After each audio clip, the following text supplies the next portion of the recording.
নবম দশম শ্রেণী গণিত ষষ্ঠ অধ্যায় রেখা কোণ ত্রিভুজ। একটি সরল রেখার একটি বিন্দুতে অপর একটি রশ্মি মিলিত হলে, তার মানে এখানে একটি সরল রেখার কথা বলা হয়েছে, আরেকটি রশ্মি। সরল রেখার একটা বিন্দুতে একটা রশ্মি মিলিত হলে কয়টি সন্নিহিত কোণ উৎপন্ন হবে? এবং সেই দুইটি সন্নিহিত কোণের সমষ্টি দুই সমকোণ, এটা আমাদের প্রমাণ করতে হবে। এটা একটা কি ধরনের রেখা? সরল রেখা। নাম কি দিলাম? আচ্ছা, এবির মধ্যে একটা বিন্দু নিলাম, মাঝে যে কোনো জায়গায় একটা বিন্দু নিলাম। কি বিন্দু বলতো? আচ্ছা, এই ও বিন্দুতে একটা রশ্মি নিলাম। কি রশ্মি বলতো? ওসি। তাহলে ওসি রশ্মির ও বিন্দু কোন সরল রেখার সাথে মিলিত হইল? এবি সরল রেখার সাথে মিলিত হয়েছে। ওকে, খেয়াল করে দেখো, সন্নিহিত কোণ দ্বয়ের সমষ্টি। এখানে কি কি সন্নিহিত কোণ আছে বলো তো দেখি?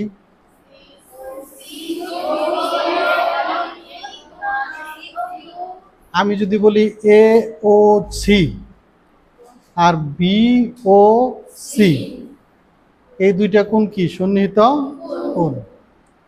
এই কোণের নাম কি বলতো? এ ও সি। এটাকে সি ও এও বলা যাবে। আর এই কোণটা কি বলতো? বি ও সি কে আর কি কোণ বলা যায় এখানে? তার মানে এখানে একটা এ ও সি এবং আরেকটা বি ও সি, এই দুইটা কোণ কি কোণ? সন্নিহিত কোণ। এই যে এ ও সি, বি ও সি না লিখে আমরা কি লিখেছি? আচ্ছা, একটু খেয়াল করো, এ ও সি প্লাস সি ও বি। আচ্ছা, উপরে কি লেখা আসলো বলো তো দেখি? এবি রেখার উপর ওডি লম্ব অঙ্কন করি। আচ্ছা, এক লম্ব, হ্যাঁ, কি লম্ব? ওডি লম্ব। আচ্ছা, ওকে। তাহলে এবার দেখো তো, এ ও সি, এ ও সি এর মধ্যে কয়টা কোণ হইলো আবার? দুইটা। কি কি কোণ? এ ও ডি, সি ও ডি। তাহলে আমার এ ও সি একটা কোণের মধ্যে কয়টা কোণ হয়ে গেছে? কি কি? এ ও ডি, সি ও ডি, তাই না? তাহলে এবার এ ও সির জায়গায় আমি দুইটা কোণ লিখতে পারি। একটা লিখতে পারি এ ও ডি, আর একটা লিখতে পারি সিও ডি বা ডিও সি। পাশে সিও বি যেটা, ওইটা ওইভাবেই রয়ে গেল। বুঝছো না? বুঝো নাই? এবার দেখো তো, ডিও সি আর সিও বি, এই দুইটা কোণ। ডিও সি কোণটা? এইটা। সিও বি কোণটা? এইটা। খেয়াল করো, এটা ডিও সি, এটা সিও বি। তাহলে এই দুইটা মিলেই কি লিখতে পারি বলো তো দেখি? এই কোণ আর এই কোণ মিলে একটা কোণ হয়েছে না? সেই কোণটার নাম বলো। এইখানে নাম বলো।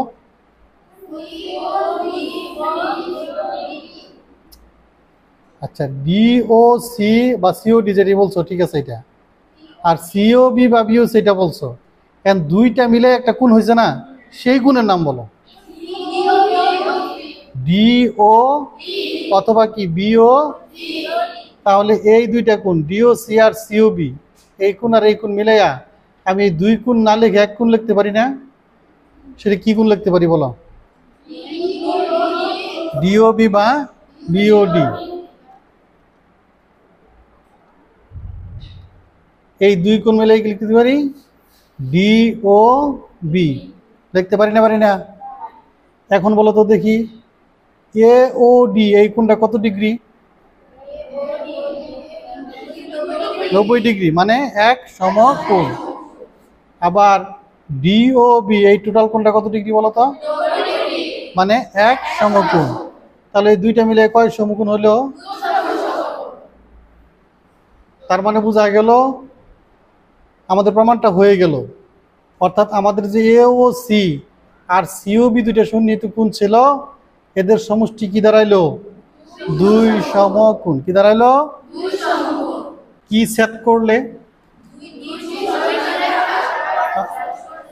তাহলে সরল রেখা দুটি সেট করলে যে কোণগুলো তৈরি হবে, এখানে বিপরীত কোণগুলো পরস্পর সমান। দেখি আমরা, মনে করি এ বি ও সিডি রেখাদ্বয় পরস্পর ও বিন্দুতে ছেদ করেছে। এটি কি রেখা বলো তো? এটা কি রেখা? সিডি রেখা। ওকে, তাহলে এই রেখা দুটি পরস্পর ছেদ করেছে কোন বিন্দুতে? ফলে ও বিন্দুতে কয়টা কোণ তৈরি হয়েছে বলো তো দেখি? কি কি কোণ?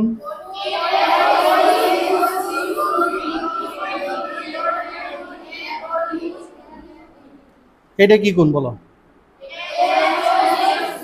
এ ও সি। এটা কি কোণ?